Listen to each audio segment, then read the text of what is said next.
महोदय, आज राज्यामध्ये एवढा महिलांच्या विरोधात आम्ही 3-4 वेळा भाषणं केली आहेत.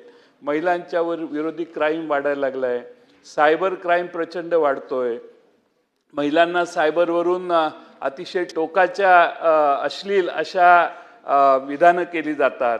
आणि अध्यक्ष महोदय, यंत्रणाच नसेल तर मग आपण महिलांच्या बाबतीत प्रोटेक्शन देण्याचा एक प्लॅटफॉर्म वीक करतोय.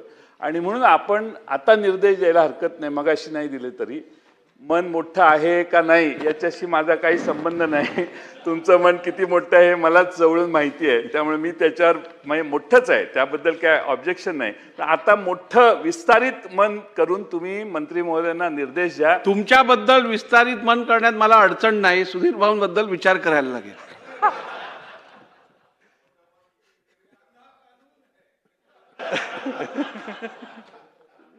आणि म्हणून माझी विनंती आहे की मंत्री महोदयांना आपण सूचित करावं की बजेटरी प्रोव्हिजन जी आहे तेवढी रिलीज करून, त्यांचा दुसरा मुद्दा आहे की त्यांना आयोगाला पूर्ण अधिकार देण्यात यावेत एक्सपेंडिचरचे, त्याला पुन्हा मंत्रालयात यायला लागू नये, असा स्वायत्तता देण्याची व्यवस्था सरकार करेल काय?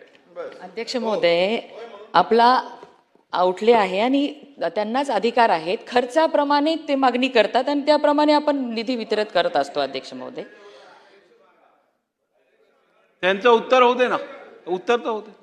त्यामुळे महिला आयोगाच्या साठी कधीच निधीची कमी पडत नाही. त्यांनी जसा जसा कार्यक्रम घेतात, कार्यक्रमांचा खर्च होतो, त्या पद्धतीने त्यांना निधीची पूर्तता केली जाते. ठीक आहे.